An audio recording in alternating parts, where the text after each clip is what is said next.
oh tidak benar misalnya bahwa Ubaidillah itu adalah putra Ahmad dan tidak ada nama itu gitu.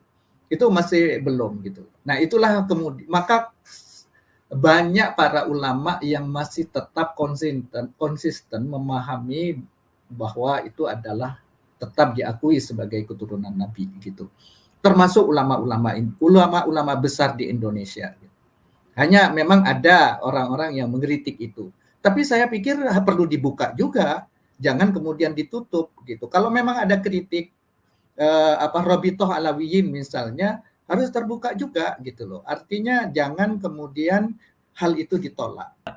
Dicatat oleh ulama besar karena memang Ali As-Sakran itu pada saat itu dikenal sebagai salah satu ulama besar dari Ba'lawi ya, dari Ba'lawi yang mulai dia mencatat mengaku sebagai keturunan Nabi, yang mengakunya itu tidak terverifikasi oleh kitab-kitab yang sebelumnya.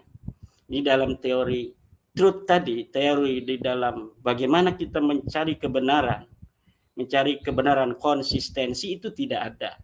Nah, ketika konsistensi kebenaran sebuah pernyataan di abad ke-9 itu tidak bisa diverifikasi oleh kebenaran pernyataan-pernyataan sebelumnya yang dengan benar, maka apa yang telah diaku pada abad 9 ini gugur secara ilmiah. Dan tidak bisa kemudian kita mengatakan bahwa nasab mereka ini diakui sebagian besar oleh ulama-ulama. Hari ini di Yaman itu, Mufti Yaman sudah tidak mengakui. Oleh para ulama dengan cara mengutip sana sini, kitab sana dan lain sebagainya, itu sebetulnya tidak bisa dibenarkan secara ilmu pengetahuan. Kenapa tidak bisa dibenarkan? Ya harus diverifikasi dulu untuk bisa menjadi kebenaran faktual. Kalau tidak bisa diverifikasi, kutipan-kutipan itu tidak bisa dibenarkan.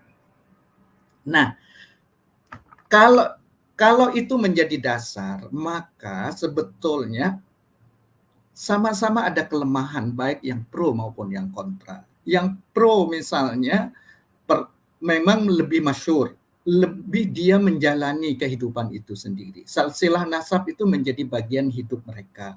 Bahkan mereka mengawalnya gitu ya. Tapi kritik-kritik ini juga sifatnya spontan, ada di luar kelompok itu gitu. Baik kritik yang terdahulu maupun yang akhir-akhir ini, itu kritiknya adalah sifatnya sama, ya misalnya Tahdhibul Ansab dan lain sebagainya, kitab-kitab yang disebut oleh Kiai Imad. Itu ya kritiknya adalah memang mereka adalah pada umumnya adalah orang yang di luar itu, gitu.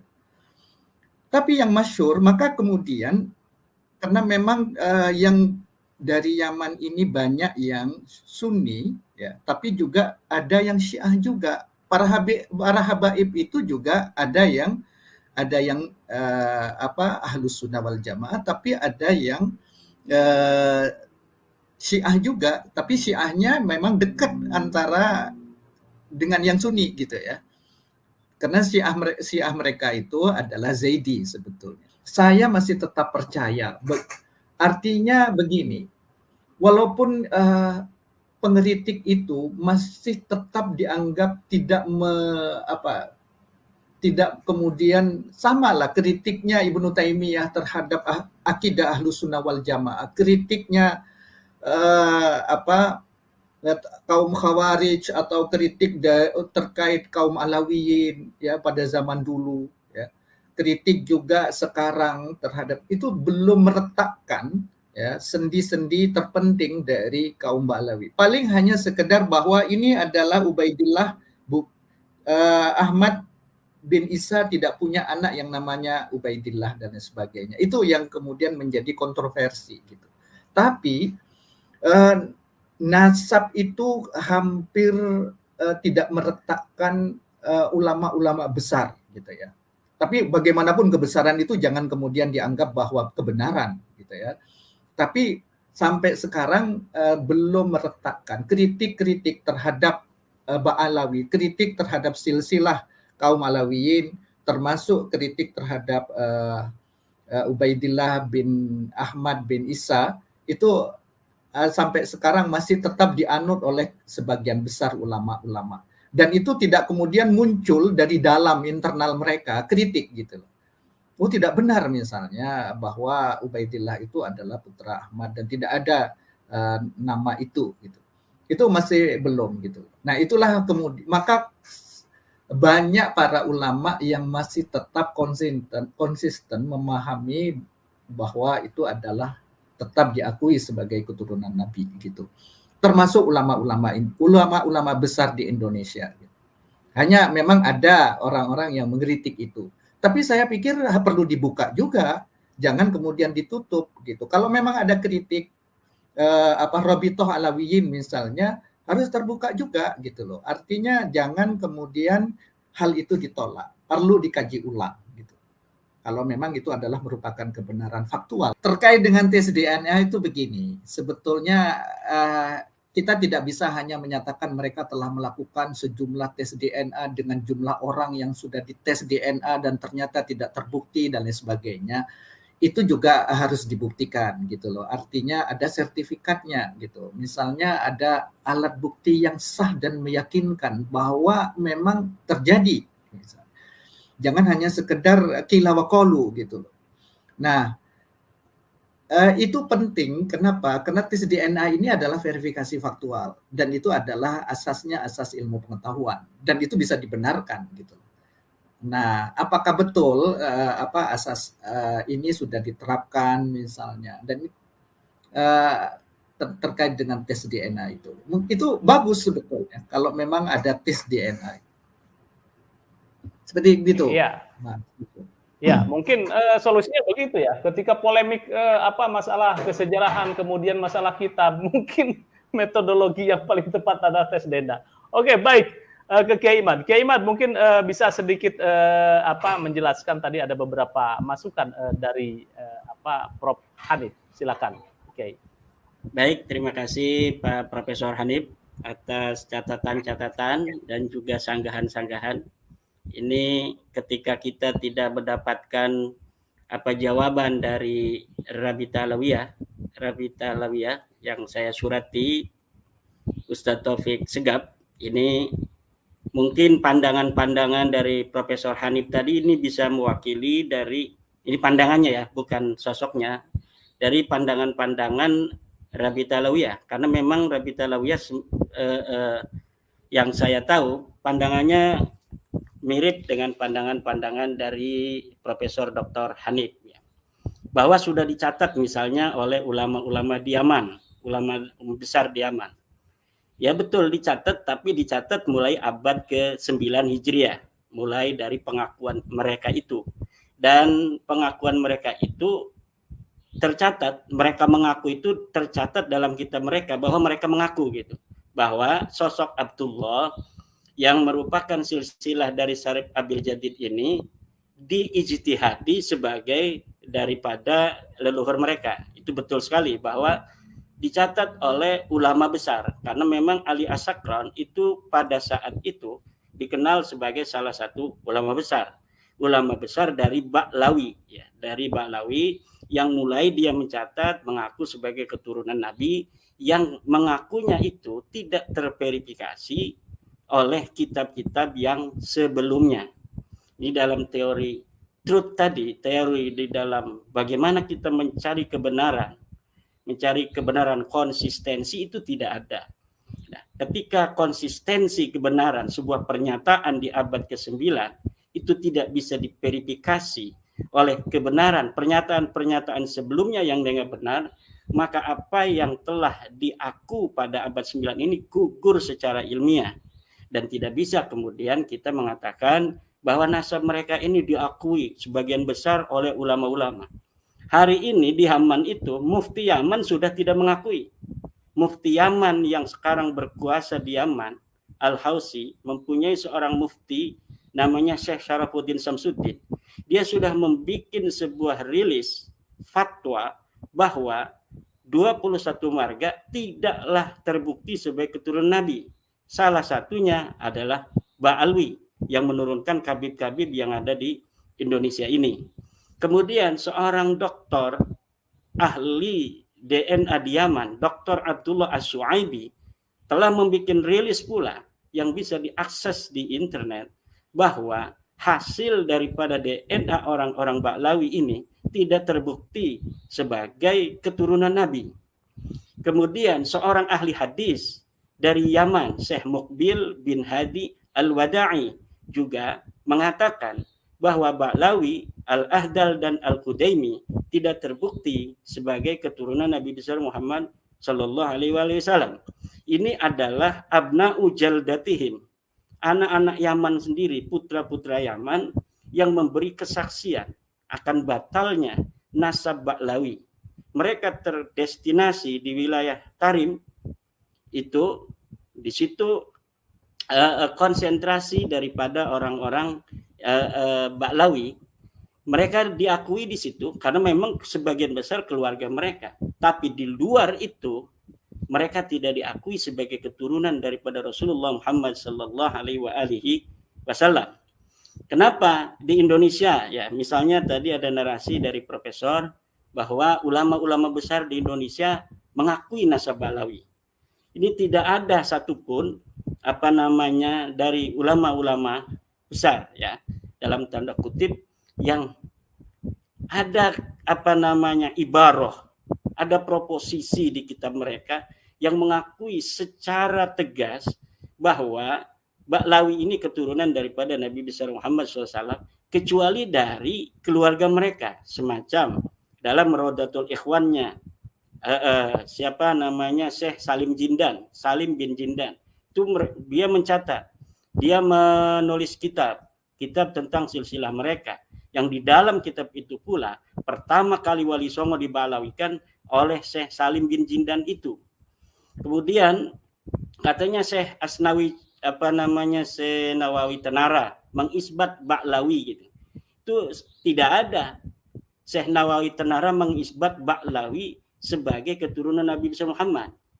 Syekh Nawawi di dalam kitab Uqudul Ujain itu sedang mendefinisikan istilah-istilah orang yang mengaku sebagai keturunan daripada Rasulullah, bahwa di antara orang-orang yang mengaku sebagai keturunan Nabi itu ada yang bergelar Syarif, ada yang bergelar sebagai Sayyid, ada yang bergelar Habib. Itu yang mengaku, bukan sebagai orang-orang yang secara faktual, secara objektif diteliti oleh Syekh Nawawi sebagai keturunan Nabi.